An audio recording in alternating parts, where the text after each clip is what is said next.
Assalamu алейкум, урматтуу мекендештер. Мен кайрадан Зак күчмен. Сиздерге бул паспорт жоготуп алыптыр бир байкечи. Иванканын кайрылат го тоо жак көздөй.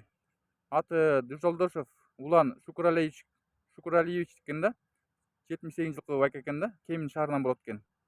Ушул байкени билип калгандар болсо, жолугуп тааныштары ушу менин колумда, Зарылбектин колунда экен. Профилинен номерин чалып байланышып, менден Иванкага түшкөндө жолугуп алсаңыздар болот.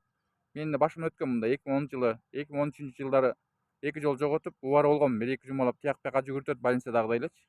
Азыр оңой эле өтүп калган дейт, Ушинтип көп киши жоготот. Менин башымдан өткөн, ошон үчүн айтып кетейин дедим. Ошо 2015 жылы жазатып, анан 25 жылы бүтөт экен да булчу.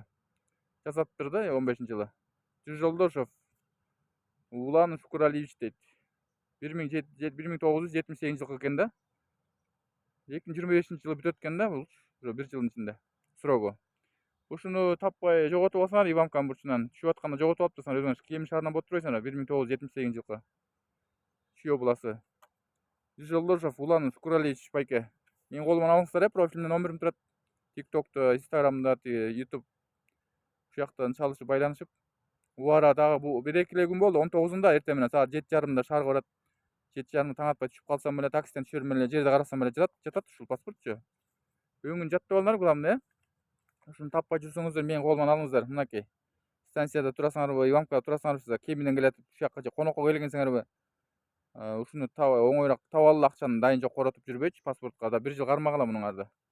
Главное акча табылат, көңүл табылбайт дейт. Главное өзүңөр жогото көрбөгүлө. Паспорт соткаларда жоголгон, алар табылат дейт. Бирок соткаңды жоготсоң ичиндеги катташтарыңа ичиң ооруйт го. Сотка жоголган эмес, ичинде жазылган тааныштарыңа. Паспортту канча эмгек менен бүтүрдүңөр туурабы? Буга деле акча бериңер деген. Добойт эми Зак күчмен.